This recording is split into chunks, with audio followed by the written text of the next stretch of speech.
Speaking of winning games, we're going to go to our next matchup here with the Fighting Irish coming down to College Station to take on the Aggs.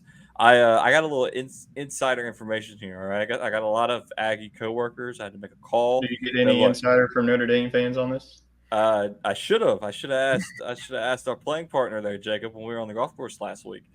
He is not very high on Notre Dame this year. All right, well, that makes me feel better about my pick then. Well, so here's the thing: we got a little bit of drama with this matchup.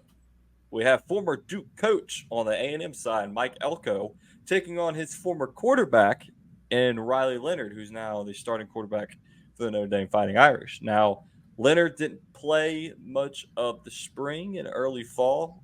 He's recovering from like a broken foot and broken ankle or his toe, something like that. Mm-hmm. But I got news for you, buddy. You might have been great in Duke. I think he was the 5-star recruit, or no, he was a 3-star recruit, 5-star portal addition to Notre Dame, like one of the best portal additions in the offseason. But Duke is not the SEC, brother. You're coming down to Texas, to College Station. It's going to be a wake-up call for Notre Dame. Every year, they're ranked super high. Every year, they let us down at the very beginning of the season. Both of these teams do. I know. My money's on Texas A&M. I've already put money on Texas A&M. I'm riding with the Aggies. I think Connor Wegman, great start to the season last year. You can see why he's a 5-star recruit. Cut short, of course, with the injuries. But I think he's going to come out firing. From what I'm hearing, of course, they just lost their top running back. I forget his name. That was the inside information I got. The defensive line for Texas A&M is looking stout. Of course, Notre Dame typically has a good offensive line, but that's what Brian Kelly was the coach there. He's down in Baton Rouge now. But they did hire Mike Denbrock from LSU to be the OC over at Notre Dame. That is true. That is true. With this being in College Station, the line is like 3.5. I think that's insane. It flipped. Like Notre Dame for like a couple of weeks was the favorite. I can't believe that they're favored. Yeah. I think A&M is now favored at 3.5. I'm taking an absolute blowout. Give me A&M 38, Notre Dame 21. It's not even close. Okay. Notre Dame has no shot. You hang out with too many A&M fans. Yeah, he's been in Texas too long, guys. I think he's converted. Riley Leonard looks great at Duke. Who does Duke play? They don't play SEC defenses. A&M has had obviously A&M believes in him because they hired his coach. Well, I don't know. It's the coach. The coach. Look, they talked about the coach. Riley Leonard said, I know his defense and he knows my tendencies. I'm trusting the coach over the quarterback in an environment like College Station. 5 stars. Texas A&M. I think it's big. I think it's big blowout. It's the opposite of the Georgia Clemson. Is what y'all. I think this one's a blowout from Texas A&M, and everybody's going to say Texas A&M national champions, put them in the SEC championship, and then they're going to fall apart. But I'll give the Aggies a little bit this week. What do you got, Tyler? I think I'm not going to go a blowout, but I am leading Texas A&M on this matchup, which I'm pretty surprised that we're all very high on Texas A&M to win this matchup. For one thing. Notre Dame is way too high. There's no way in shot that they should be a top 10 team like this. Like they need to. What they finished last year? They had like 5 losses. Unranked. Yeah. So I could say the same for Texas A&M, but I do like Texas A&M's defense. I think they're going to be one of the best. Not ranked either one of these teams. One of the best defensive fronts. But quarterback-wise, I actually like Connor Weigman better than Riley Leonard in this matchup. Weigman's coming off of an injury-riddled season, so – I think you do lose a big key guy, your wide receiver, Evan Stewart. He's now but you did mention they did lose one of their starting running backs, but they also have guys beyond Moss. He's very talented. He finished off of a heck of a season. And also Notre Dame has to replace a guy that was pretty much their only type offense, and Audric Estime. He's no longer there. So this is going to be a defensive battle. I think it's going to be close coming down to the wire. But give me Texas A&M late to win this game. I'll say 24-20 that the Aggies get a big victory here to start the Mike Elko season. So still cover. I think last I looked, the spread was 3.5, so that's still covering. What do you got, Wade? You going the other way?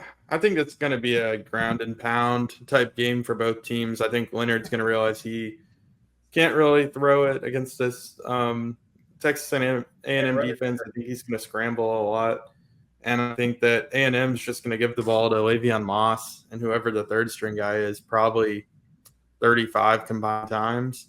And I think they're just going to try to really ride the defense. I think it's going to be low scoring. I don't even think the winner gets to 30, but I'm going to take Texas A&M in the upset 27-24. All right. We got 3 Aggie fans here. Leave it to Futch to go with Notre Dame. Yeah.